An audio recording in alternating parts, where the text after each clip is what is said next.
Hi, everybody. Tonia Reeves, Australia's Cowgirl Medium. I'm very excited to interview Chloe Metcalf today, the author of now the absolutely amazing Oracle deck that you have done the artwork yourself for, the Light Language Oracle. How cool is that, Chloe? Yay! Thank you so much. How did the art come about? Was the art, did you create that before the deck, or did you, how did you I suppose bring about, you've got so many beautiful pieces of art throughout that deck. How did they come about? Yeah, so my journey with my deck has been it was a 6-year process. And my very first guide that came to me, at the end of 2011, as I entered into 2012, I turned 21, and I had my what I consider to be my official awakening. I've always been in tune with spirit, always connected with that realm. But my full on I remember who I am and why I'm here and all of that dropped in just after my 21st birthday. And the first guides started to come to me, and they were Lemurian guides. And the artwork was just all these hand sketch pieces of artwork. None of them matched. None of them kind of came together. And as Scott King knows, the whole process was not the typical process of applying to do a deck. I completely fumbled my way through it. But originally what happened was that my guides started to come to me and talk to me. And I knew the second that I had my awakening, I'm supposed to be creating a deck right now. That's my focus. That's my mission right now. And so I started sketching these guides, and I'm just wondering whether or not my originals are right next to me, but no, they're not. And so they were a mixed match. Some were watercolor, some were sketch, some were in, pastels and all sorts. And they were coming to me in their own timing, nothing, I tried creating a tarot deck, and I tried creating all these other decks, and just nothing was flowing. Nothing was really coming together in a really easy space. Whereas these were just these were my doodle sketches that you just kind of do and then put aside. And then I had this moment, and I actually have a photo of it, when I had just had my first child, and he would have been about 6 months old. And I sat down in my office and pulled out all this artwork that I've been doing for ages. And I was contemplating, maybe I should let go of some of these pieces, they're taking over my office. And there was 74 of them, I think, in total. And I sat down with all of them spread out, and Spirit said to me, here's your deck.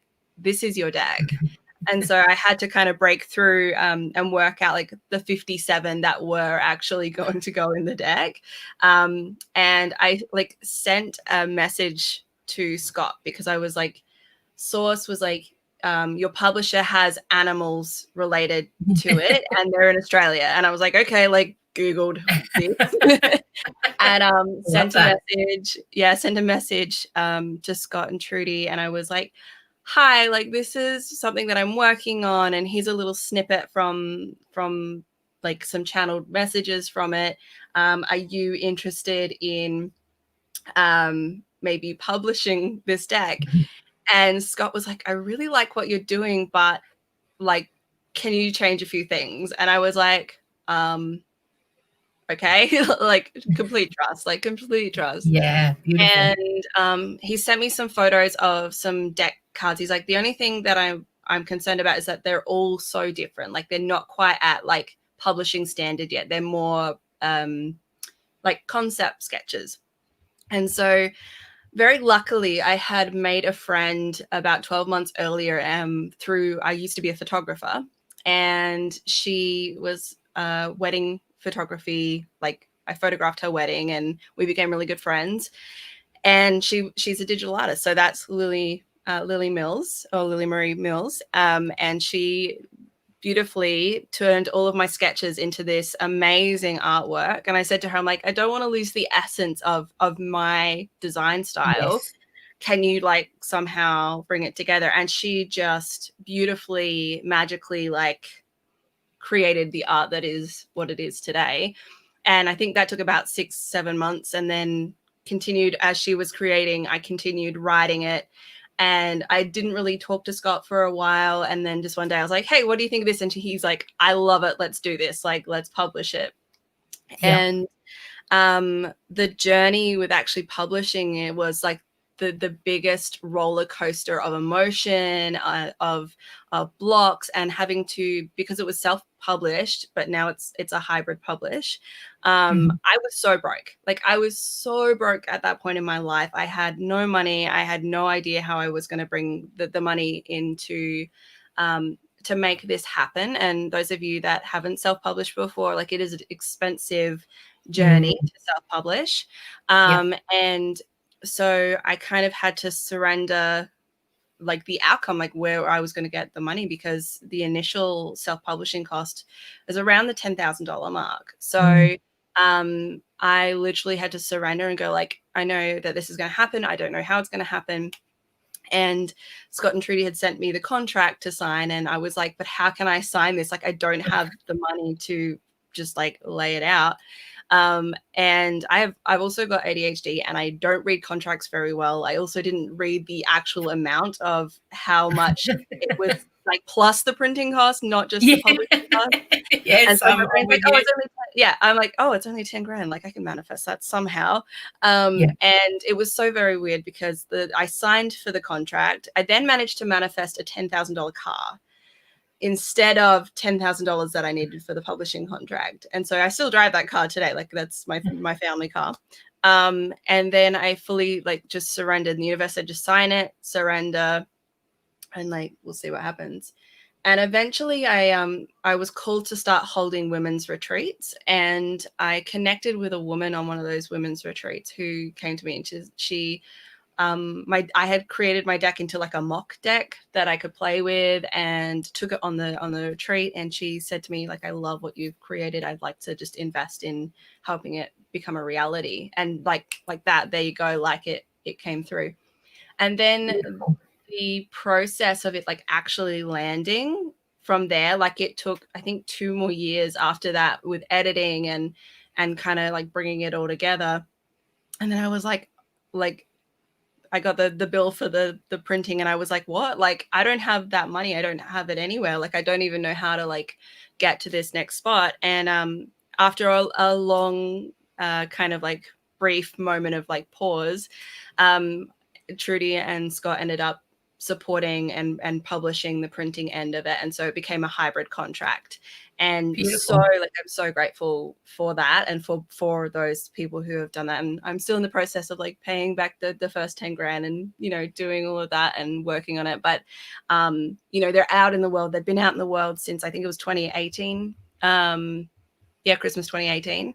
And so, yeah, that that road was like so crazy, highs and lows. Like, I think people need to realize that even if it seems like it's impossible, if it's meant to be and the universe really wants it to be, and I truly believe in universal timing. I do believe this deck is for the younger generation. I do believe it's for people who are just stepping into their awakening process, who and the age of Aquarius. Like, this literally is a deck of multicultural beings. There are, like, you know, star beings to animals to you know, aspects of the ego to past lives to, you know, all different archetypes. And I love that it is so multicultural, because that's kind of like how I see Australia as well, and also how I see our collective going forward, like realizing that we are all one big community, rather than seeing it as these individual, you know,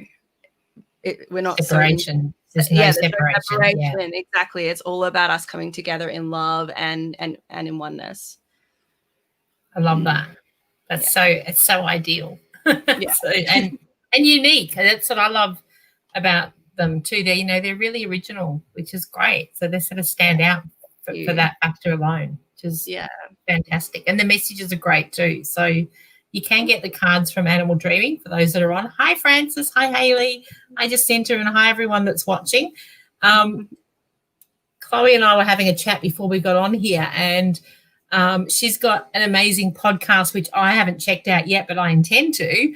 and we were chatting about manifesting being one of her favorite things as well. So her and I are just like, yeah, this is great. So I'm like, let's share some of Chloe's magical manifesting, because I feel like from this year we're all looking now for a bit of inspiration going into 2021 to be able to go, okay, here's some tools. Here's some great stories from the girl herself who has managed to do that. And I think nothing is more inspirational than somebody that's walked that path. Yeah. So, thank you. No, it's so funny. Like, so yesterday I was actually called to drop two new meditations. So something that I love to do is create meditations for people to work with, manifesting or clearing your energy so that the energy is like really receptive to being able to receive. Because when we're manifesting things, like we have so many mental blocks usually, or mental beliefs and subconscious belief patterns that are imprinted from a very young age. But not only that, like in my experience, because I work with the quantum field and quantum time, that we have beliefs that run into our past lives and that prevent us from really fully embodying who we're supposed to be in this lifetime.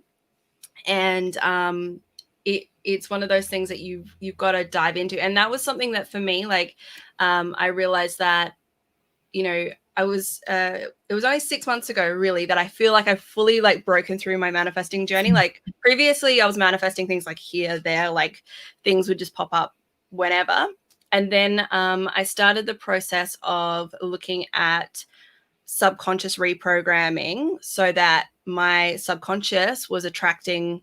It's like that's the autopilot matrix program that's kind of within you, that is what actually draws things to you. Because if you believe that like money is evil, or people with money are bad, or you find yourself feeling more like envious of things and not ever fully like being able to step into that magic of what you want to claim, usually it's a subconscious belief that goes, well, you can't have that because it's not a vibrational match to who you are. And I think that's what, when we look at the law of attraction, what they're actually saying is that it's not the vibration of like your conscious self, it's the vibration of your subconscious self. And I think that is something that is not taught enough. I think you get so many things of like, just think it, believe it. And it's like, well, it's more than that. It's not that whole, yes, you have to think and believe it, but if your subconscious brain doesn't believe it, then it's not going to happen. So it's absolutely, and that can create those blockages that for many, and I agree with you. I often see that with people, that those blockages, when they're not totally conscious, it's hard to, unless you identify them.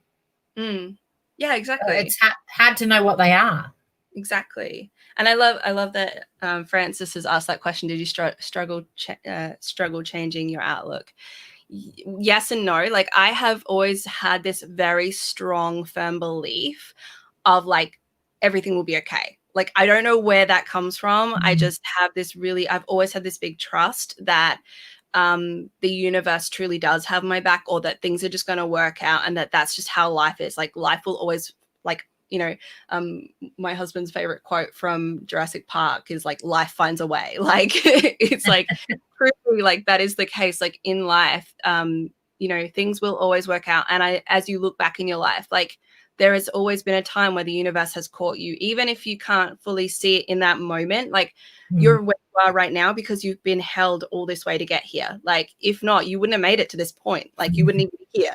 So it's true. One, it's about like truly cultivating a healthy mindset, in the sense of it's not about spiritual bypassing. I need to make that really, really clear. It's not about just going like, I'm just going to be positive, because even if you're in that space of like, I can be really positive, there is also a point where you need to be going, okay, what am I being called to do right now? Like, am I being called to surrender? Am I being called to reprogram my mind or my beliefs? Am I being called in a different path? Because sometimes when there is a no, there's something else that's coming for you, or there's a different direction to go. So to me, like, I'm a very mental person. I'm a Virgo, so I'm very like in my brain all the time. And so for me, it's like, it is really about knowing that you have to work on this. It's just like exercise. It's just like anything else. Like, you are in charge of your thought patterns. You are the only one that's in charge in here, and you need to work on it yourself. And to honor, like, just, you know, sometimes you just have to keep having faith and keep having trust that it's going to work out. And if you truly feel that that's a calling, and it's not about whether or not you want it more, like whether or not you want it or not, like it is, if you feel called, know that the universe will make a way, and know that it's going to come about, even if it takes 6 years, you know, that it will come about if it is, you know, fated to be so. And sometimes we can get, you know, I've found that sometimes you think a no will redirect you, and it actually is quite a, it ends up being a fantastic journey. So like something that you kind of thought was a negative, when you just pick yourself up and keep going, that you know, it might be the end result is similar. But I think sometimes when we let go of, as humans, we want to control our direction a lot, or control our situation. And I think that's a really powerful one that I know I've learned over time, is we really need to release that having to control everything. Because I think it's detrimental to us moving forward into a great space, isn't it? Yeah, 100%. And like, even when I look back at that journey with creating the Oracle deck, like, if I had handed my my deck straight to Scott as it was, and was like, yeah, publish it like this, the lessons and the messages wouldn't be as good as they are right now. Because through that journey, I had 3 children. I went through losing everything, having to move back in with my parents, then learning to pay off debt, learning how to heal my woundings in and around relationships with other women and how I connected with them. It brought me some incredible friendships. It helped me to grow so much. If I had done that, like, the deck wouldn't be written the way it is right now. I wouldn't have gone back, and during that time I mastered my ability as a writer. It really helped me to hone in my craft. So it wouldn't be what it is today if I hadn't taken the 6 years to do it, if I hadn't have slowed down, because I think sometimes we just want to have it now and we want to have it done now. But the mastery really is in the patience of it, and really mastering that. So yeah, absolutely. Chloe's, Haley's commented on the painting, which I noticed too behind you. Uluru, I love it. Do you want to hear the story? Yes, tell us the story. So yes, please. This one makes me really happy, because I just finished the soul work around this particular portrait. So about 4 months ago, I was at home, and Source really asked me to step up and surrender to what I'm being called to do. And I had this vision of Uluru with this incredible portal above it, and all of these, like, these grid lines coming out, and then this incredible rainbow bridge.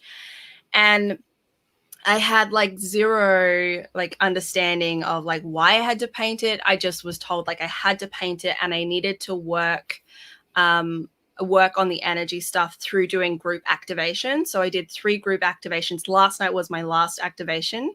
And basically what they were calling me to do was to create an energetic portal, like support the energy portal above Uluru, making sure that the energy below the earth was calibrated appropriately and was really, really strong, a really strong foundation for Gaia.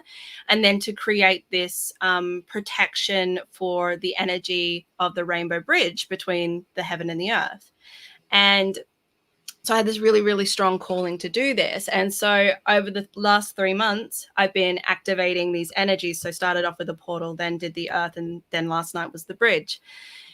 Little did I know that there was a prophecy in and around Uluru and solstice coming up. And I don't know if you've heard of this prophecy. So essentially there's a prophecy.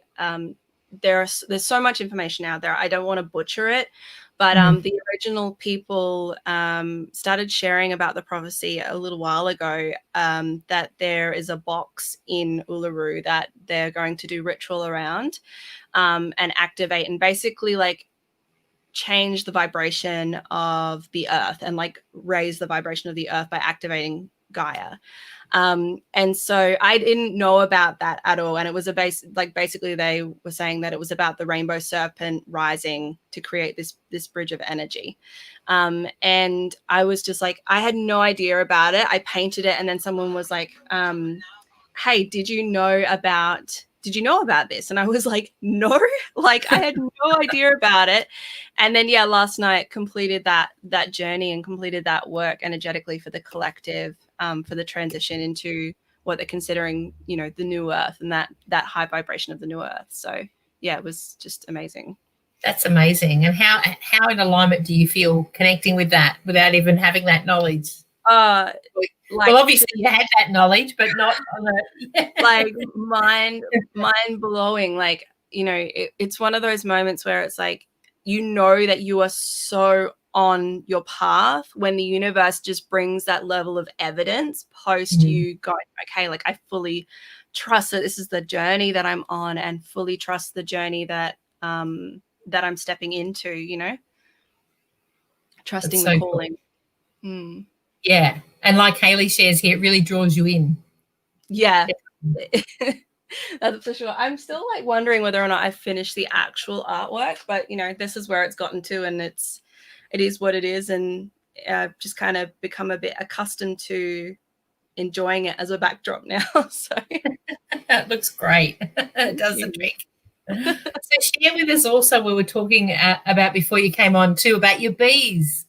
And I've that's one thing I've learned from Scott, and I actually had a bee around me when he did a reading for me. He picked up the bee, so that's how I remember it. But I'm really fascinated to hear your story with your bees. Yeah. Oh, so my story with my bees run back like 3.5 years now.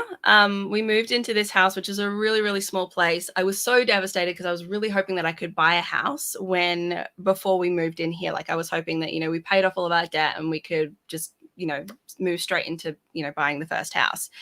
And I was told, no, you need a bridging house. You need a house to move into that, you know, will support you until you're ready for that. And so we moved in here. And 6 months later, I was looking out my bedroom window, and I had this armchair that was like, it used to belong to my parents when I was growing up. It was like, you know, those leather armchairs with like the recliner. So I had one of those sitting out the front of my house, and I noticed like there was some like bees floating around by my window, and I'm like, what's going on there? So I went out there and I looked around the corner, and I was like, holy crap, like that is like a full-on beehive in my armchair by my bedroom window. And I was like, what is this? So I Googled what it meant.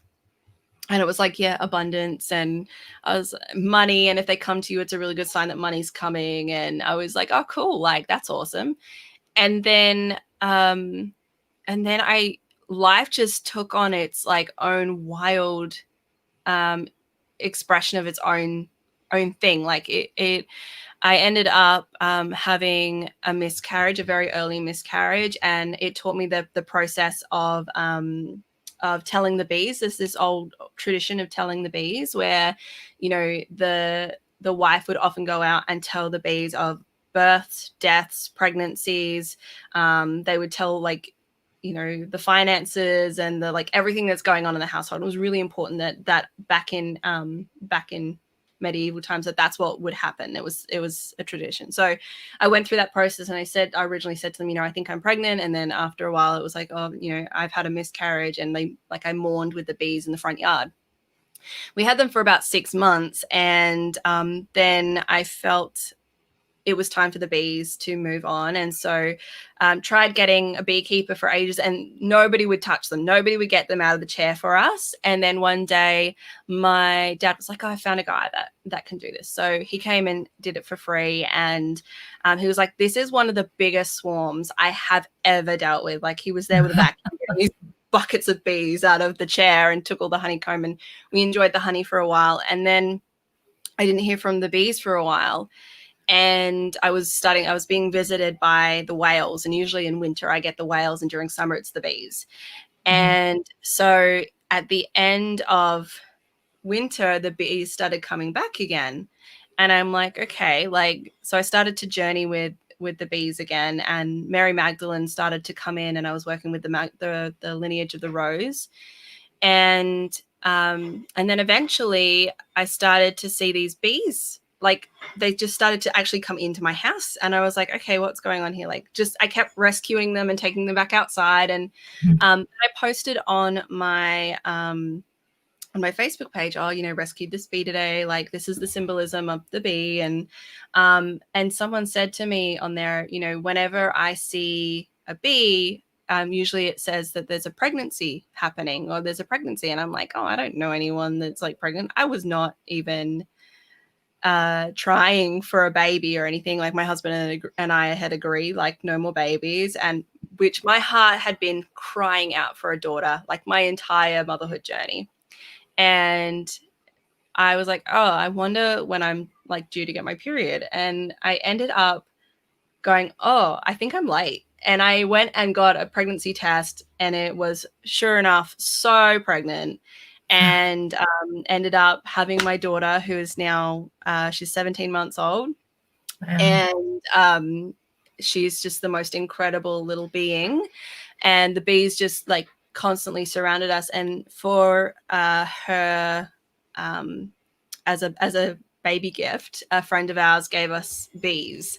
And so I now have my beehive out the back, and I actually have a ley line that runs through the back of my yard that I do collective work on, and the bees sit on there, and I read the bees as for their collective messages. So all of the frames are numbered specifically to match DNA frequencies. And so as the bees are coming through, I witness them and watch how things are growing, and watch how, you know, the top box represents the new earth. So it's this beautiful green box with codes on it. And the bottom two represent the masculine and the feminine energies and the collective. And it's really cool to watch how the alignment of what's happening in my hives to what's happening in the collective, it just, fully blows my mind, like how it all kind of lines up. And people are like, the messages fully resonate with me like every time. So yeah, it's been a like that's a really like condensed version of what happened. That's my journey with the bees so far. That is awesome. Yeah. And with your so do you share those as in with your podcasts or with those messages? How do you get those out? So on Facebook, I usually just share on my Facebook or my Instagram. So originally my page was The Wild She, but recently I was called to rebrand it as The Wild She Studios. So I'm umbrellaing a lot of projects and creations that kind of come from that main kind of umbrella. But my podcast is The Big Trust Life. And it's all about like manifesting and living completely in co-creation with the universe, and allowing it to guide you rather than going, this is what I want. I think for me anyway, in my journey, that, you know, going like, this is what I want, this is how I want my life, is very limiting for what the universe has in store. And I knew at the age of 13 that I was here to do this work with the universe. And I remember at the age of 13 going like, I was Christian back then. So I said, you know, God, let me be a tool for your use, like guide me and let me do what you needed. And, you know, for a 13-year-old to know that, like, that's always stuck into my heart.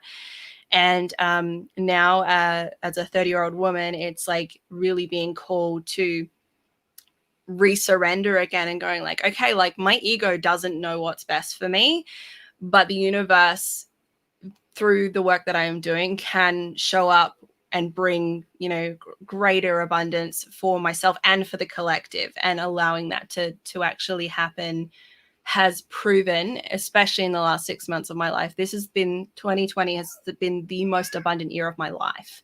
And that was because I really lent deeper into surrender. So yeah, it's been beautiful, really powerful and thing. When you say dug a bit deeper into surrender, because I know there'll be a few on the feed that'll be fascinated to explore that for themselves. Yeah. What things do you like? Well, for you, how did you manage that? Yeah. So, I'm just trying. I think what I'll do is I'll give you an example of like my most recent surrender process. Yeah. because I talked about it on the podcast. So my husband and we just signed our contracts and put down deposits to build our first home. And that was through absolute, like, me surrendering, going like, all right, universe, like, I don't know where I'm going. I don't even know if we're going to be able to, like, buy a house ever. Like, and I fully surrendered into the fact that we're probably going to be in this little house for 10 years and I'm going to be okay with that. I'm going to, you know, surrender into that. And then, and my husband this year, he has been through hell and back. He actually had his kidneys. He had 3 kidneys and had 2 of those kidneys removed in August. And so during that time, like, we almost lost him twice through that surgery. And through that, I was going, like, I fully surrender. Like, I trust that if he's supposed to be here, he will be here. He will show up. And that month of him going through that was my biggest financial income year ever, like month. And I doubled my income in that 1 month, like matched my like full year income that I would normally get, right, in the 1 month. Yep.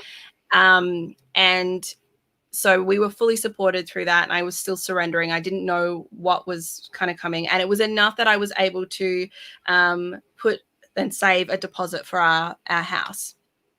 And so we were on this journey with manifesting the house, and we had stepped in this process of like working with one company, and there was no signs from source. There was no guidance from the universe that this was the right way. And there was just, you know, when you're like, when you're not in alignment and it's just like crickets, like there's just nothing there for you. Yes. And I was like, every time I was like trying to make a move, it was a no, like, no, this isn't right. No, this isn't going to happen. It was just doors like being slammed the whole way. And even like every time I went in, like they talked about the budget with us and they're like, sorry, like the budget's less than what we predicted for you, and less and less and less. And then they're like, you need to find land for 90 grand. And I'm like, that ain't going to happen down here. Like that, like, you know, it's so hard to find that. If you do, you have to go really, really rural. And my son has a lot of allergies and stuff, and we have to be close to a hospital. And so that just wasn't happening at all for us. And so I ended up just saying like, I'm sorry, I just don't think this is right. Like my intuition was saying like, this isn't the right company and maybe it's not even the right time. And so the surrender came up in me of like listening to the universe, like I fully surrender this. Like I'm not going to let go of the desire because I know that the desire is right. Like the desire to build a house was the right thing still.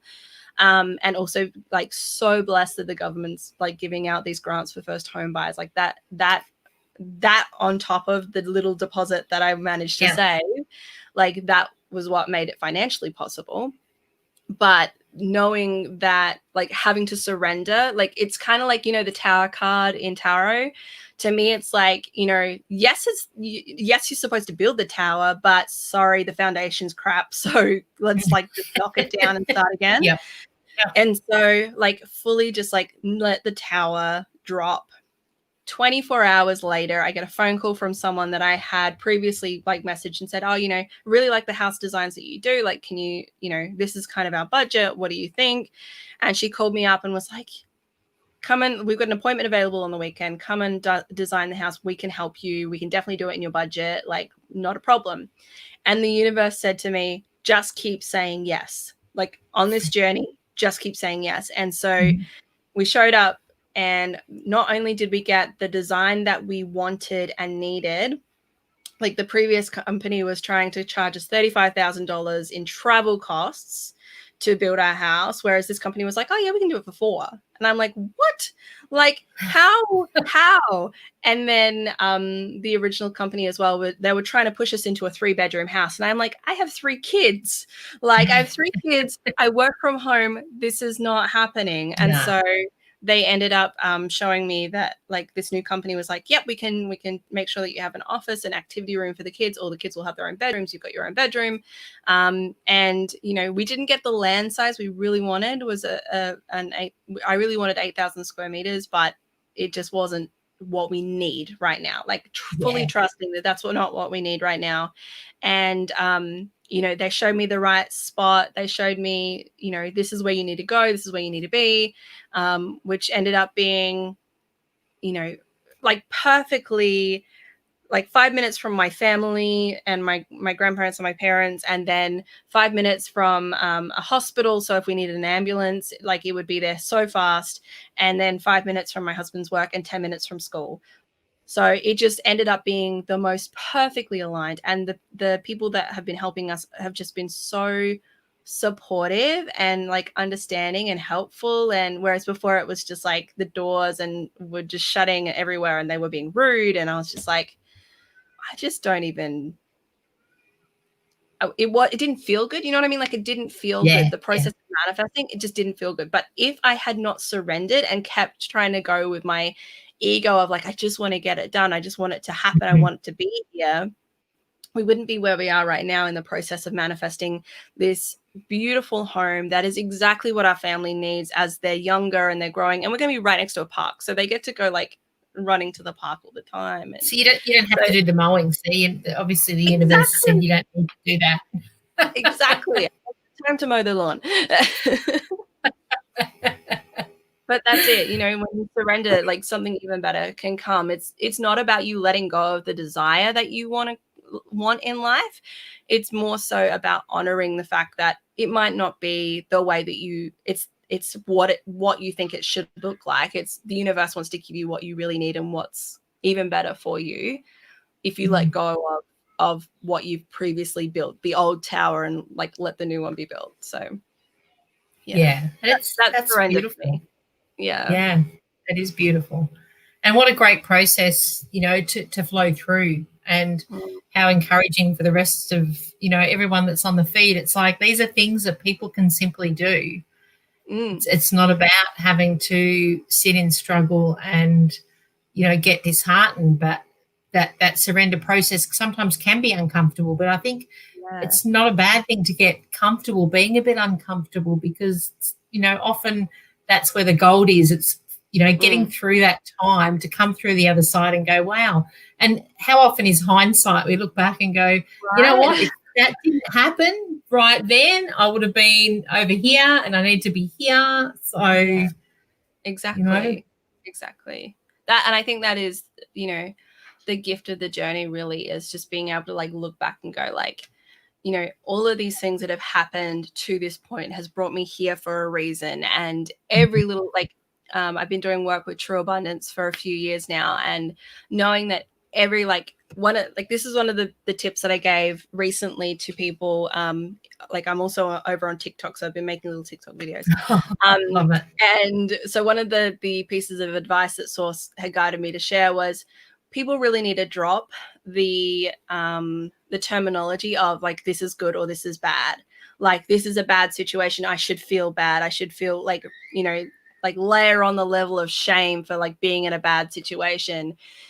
And what they said is like, you know, this is not the case. Like, when you are in action, there is the gift of abundance in what you are learning and how you're experiencing it and how you show up. You can choose to lean into the fear of it and be in the fear of it, or you can choose to learn and lean into love and be like, you know, I'm fully supported through this no matter what, even if it doesn't look like it. And know that there's a lesson, and it's either the level up, or it's the like the soul growth, or it's, you know, clearing a karmic pattern, or it's, you know, healing an ancient wound that you've been carrying, or, you know, you're ending a freaking cycle because you're not going to do that again. You know what I mean? Like, it's that process of seeing that there's that full abundance in a negative situation, and like really getting used to seeing that the polarization of like the light versus shadow, like, just because you've got shadow doesn't make you a bad person. We all have shadow. Like, where there is light, there is always going to be a shadow. It is, you know, the law, like that absolute law of balance. And, you know, to me, it's always been, you know, it's not about the good versus bad in our earth at all. It's about realizing that, you know what, our system was built not for good versus bad. It was about somebody else gaining power and not allowing people to have their own power. Because you can be a good person or a bad person and not be in your power and not have your power. But there'll be those who are there for a whole other different reason. And so that's something that I realized a few years ago, was like, it's not about us being against each other. It's about us realizing that we all have our faults, we all have our shadows, we all have our wounds, we all have our shame. And if we start sharing that stuff, that's going to be so powerful to collective healing. And that brings the power back to people, It brings us sort of into balance, doesn't it? And I think, when you share with people and they relate, or they can say, yes, I've been through that, all of a sudden what you thought was, you're suffering on your own, you've got all these people going, yeah, I get that, I've had that. And it just helps you realize it's not that bad, and, you can get through it too.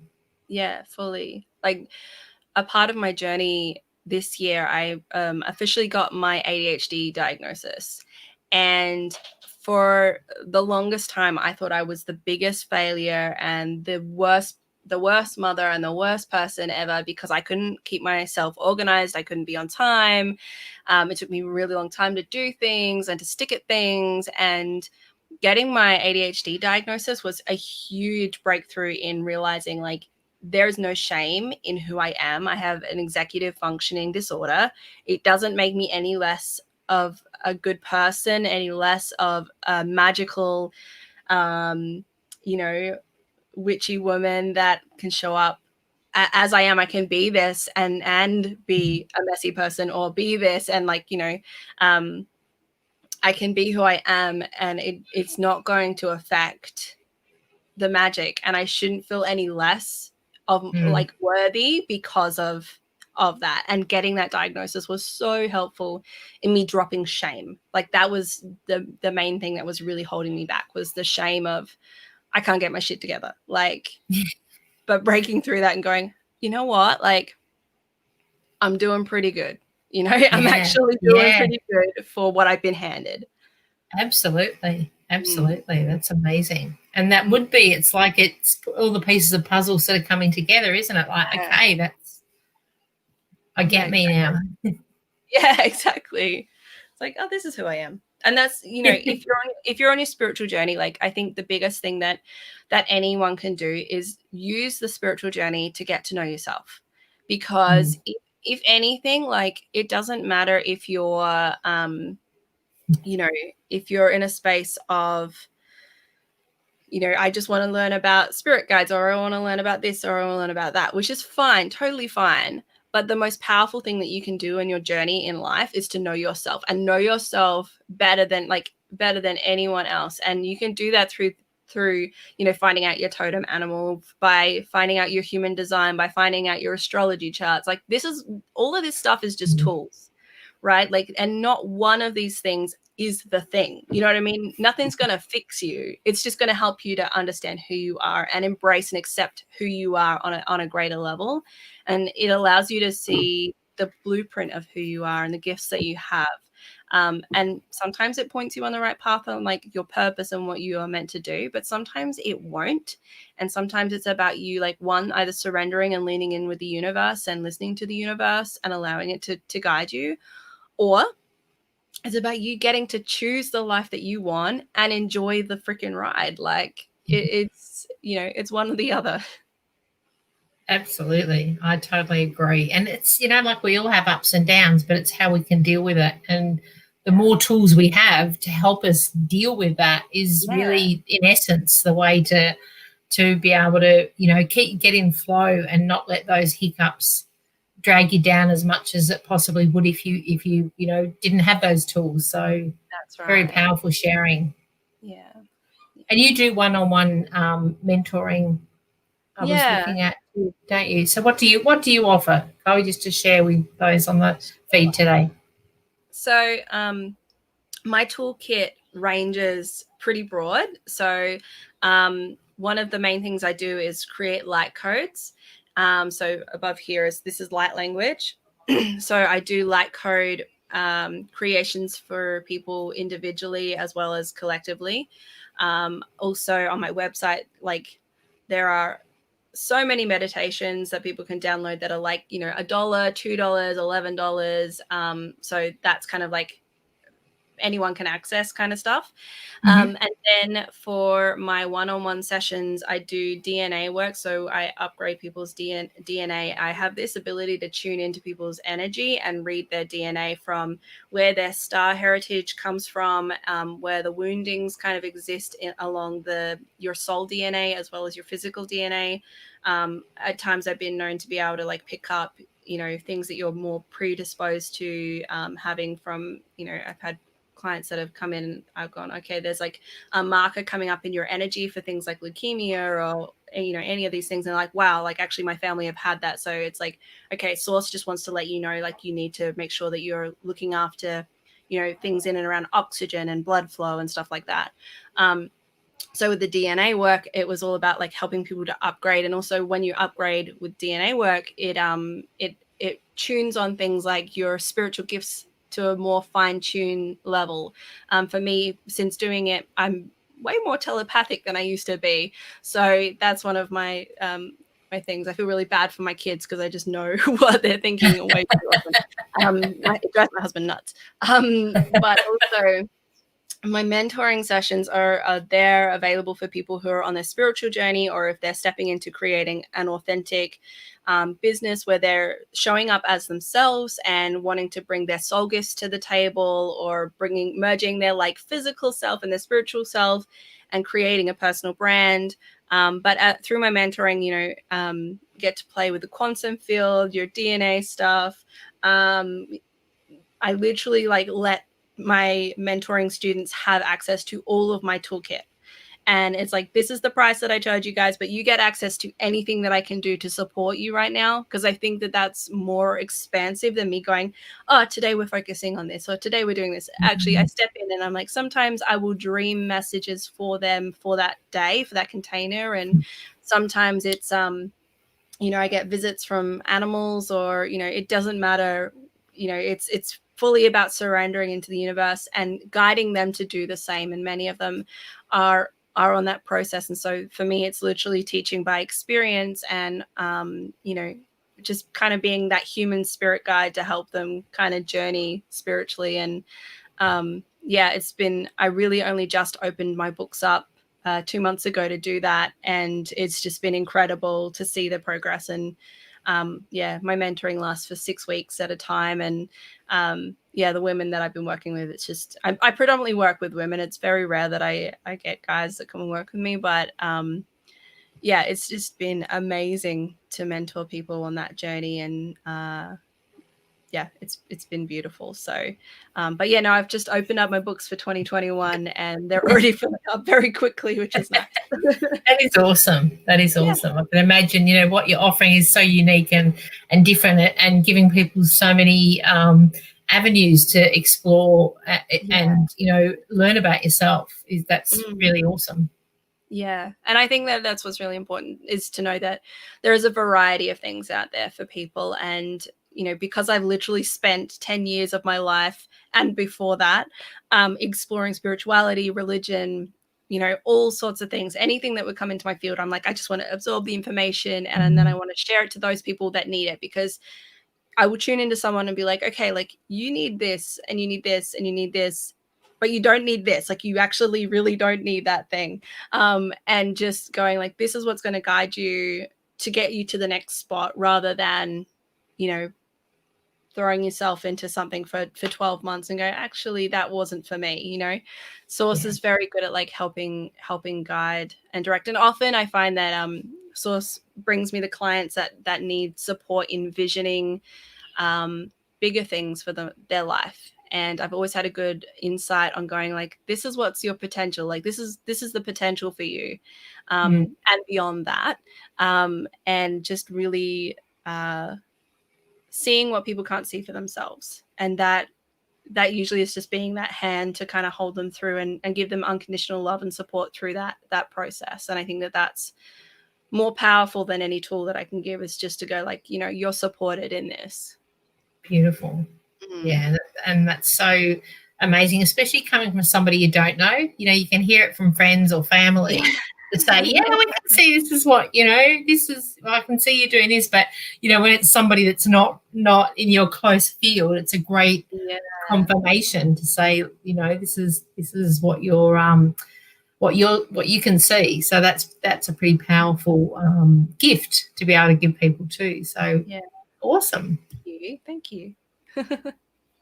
Awesome. You've had shared with us some great insights today, Chloe. I've absolutely loved having you on. Scott has included the link to your cards, and we will include the link to where people can jump on and check out your podcast. So I can do that as well, because that sounds like a lot of fun. And I know, when we get busy, sometimes a podcast is so great to be able to still do things and have a listen and get inspired. And